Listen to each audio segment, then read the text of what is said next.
Baik, selamat bertemu, salam sukses.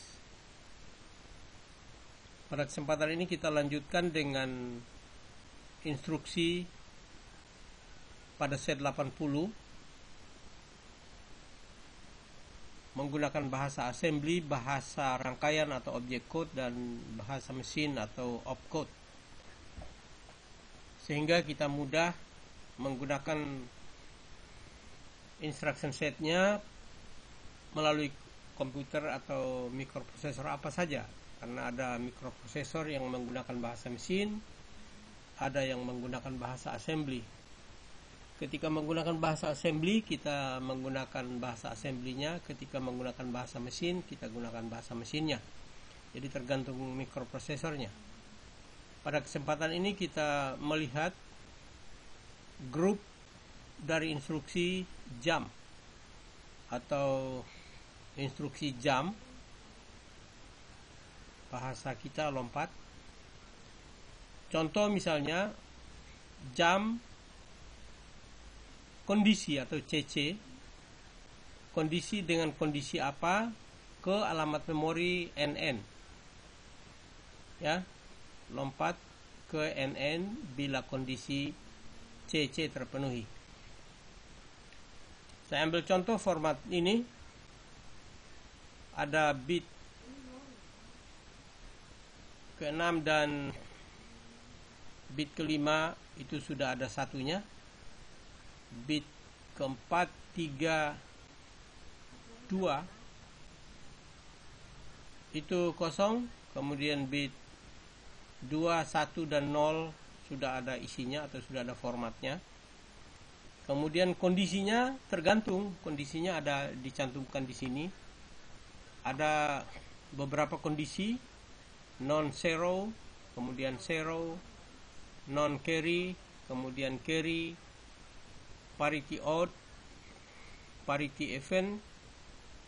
Parity odd itu ganjil, kemudian parity even adalah genap. Sign positif dan sign negatif, atau P itu positif, M itu adalah sign negatif. Jadi kondisinya dipakai ini, ada 1, 2, 3, 4, 5, 6, 7, 8, ada 8 kondisi. Tergantung kondisi ini yang kita pasang. Jadi kalau kondisinya misalkan non zero, berarti di sini 0 semua. Ini non zero, ya. Kalau 0 semua, kondisi non zero, dia lompat ke alamat NN. NN-nya tergantung kita. Jadi misalkan dalam contoh ini adalah 19, 20. 19-nya 20-nya di atas, 19-nya di bawah. Jadi ini 19, ini 20, ya. Jadi tergantung kita. Kita tinggal isi saja. 19 itu isi objek code-nya apa atau rangkaiannya apa, bahasa rangkaiannya apa. Kemudian 20 itu bahasa rangkaiannya apa. Kalau 20 gampang, ini 0, 0, 0, 0, kemudian 1, 0, ya, 0, 1, kemudian 0, 0, berarti 20. Lalu di bawahnya 19. Misalkan ini 1, kemudian yang satunya 1, 0, 0, 1. Jadi gampang saja. Jadi saya ambil contoh misalnya, karena kita ambil yang 20-nya duluan, berarti ini 0, 0, 1, 0 itu duanya, kemudian 0-nya 0, 0, 0, 0, itu berarti 20. Lalu 19-nya ini 0, 0, 0, 1, kemudian 1, 0, 0, 1, itu 9-nya. Jadi satunya di sini, ini sampai di sini, ini adalah 9. Jadi 19, ya. Jadi ini 19. N-nya 19, NN-nya 19. 19 ini 20, 19 ini adalah alamat memori. Ya, alamat memori, karena NN itu lompat, ya, lompat ke NN. NN ini artinya lompat ke mana? Lompat ke alamat memori, bukan lompat ke data, ya.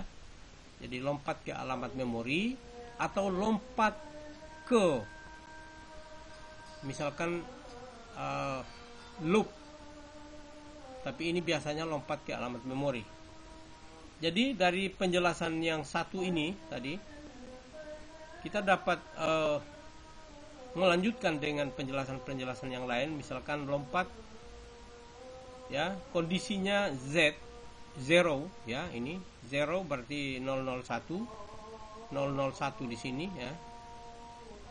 Kalau nomor 2 ini, ya, kemudian berarti yang berubah ini alamatnya tetap, misalnya NN-nya tetap, ini juga berubah karena lompatnya ke non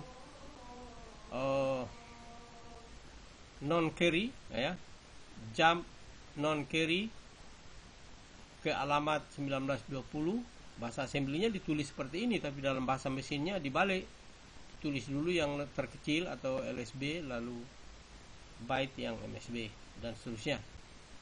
Nah, ini penjelasan untuk mengisi format dari jump dengan kondisi maupun tanpa kondisi, jump atau lompat ke alamat memori tertentu dengan kondisi tertentu, ya. Jadi itulah penjelasan. Di bawahnya juga saya cantumkan tabel seperti biasa, ya, tabel lengkap atau akumulasi dari penjelasan yang panjang lebar itu sudah ada di sini.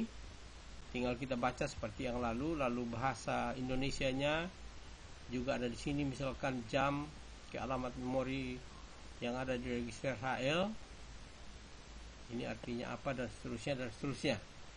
Saya kira itu penjelasannya. Mudah-mudahan siapa saja yang tertarik akan membaca, dan jika menemui atau mengalami kesulitan dapat bertanya pada kesempatan di mana kita bertemu. Saya kira mudah-mudahan berguna, dan